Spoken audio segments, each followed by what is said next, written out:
আজ আমরা গেছিলাম কলকাতার সবচেয়ে মিষ্টি একটা সরস্বতী ঠাকুর দেখতে। যেহেতু এবছর সরস্বতী পুজো দুদিন পড়েছে, তাই এনজয়মেন্টটাও যেন ডাবল। একবার দমদম মেট্রো স্টেশনের ভিড়টা দেখো। কি ভেবেছো পুজো দুদিন পড়েছে জন্য ভিড়টা একটু কম হবে?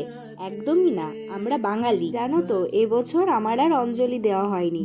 সেই দুঃখেই একটু ঘুরতে বেরিয়েছি। দুঃখের কথা কি বলি, এখানে আমার একটাও শাড়ি ছিল না, সব শাড়ি বাড়িতে।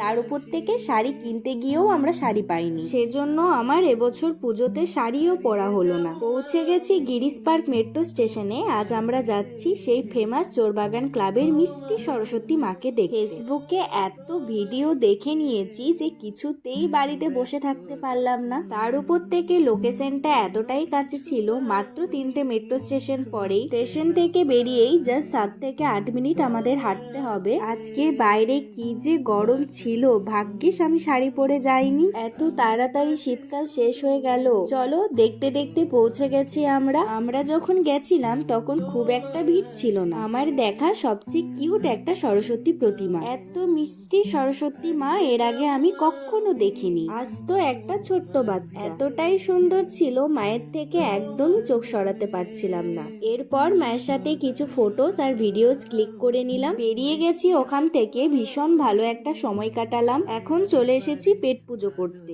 যেহেতু এবছর অঞ্জলি দেওয়া হয়নি, তাই এবছর আর খাবারের ওপর কোনো রেস্ট্রিকশন নেই। আমরা এসেছি ডমিনোজে। অনেকদিন ধরে মনটা পিজা পিজা করছিল।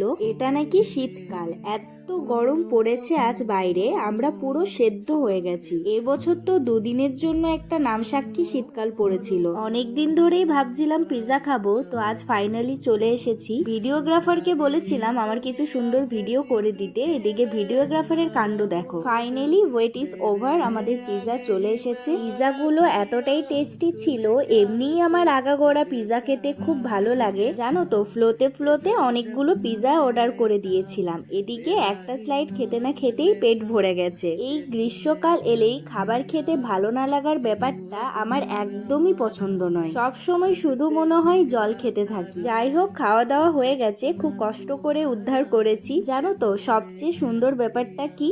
কিছুটা রাস্তা যাচ্ছি আর একটা করে সুন্দর প্রতিমা দেখতে পাচ্ছি। ওই দেখো আরো এক। জানো তো, অঞ্জলি দিতে পারিনি জন্য মনটা সকাল থেকে খুব খারাপ ছিল, তবে এখন ঘুরে ফিরে মনটা বেশ ভালো লাগছে। আগা গড়া সব মিলিয়ে খুব ভালো একটা দিন কেটেছে আজ। কি আর বলবো, বাইরে এত গরম ছিল, ভিতরে ঢুকে যেন একটু স্বস্তি পেলাম। নিচে নামা সিঁড়ির এখানে খুব সুন্দর একটা হাওয়া পাওয়া যায়, এখান থেকে তো নড়তেই ইচ্ছে করছিল না একদম। যাই হোক, আজকের ব্লগটা ব্যাস এইটুকুই। দেখা হচ্ছে নেক্সট ব্লগে। ব্লগটা যদি ভালো লাগে do like, share, follow, tata.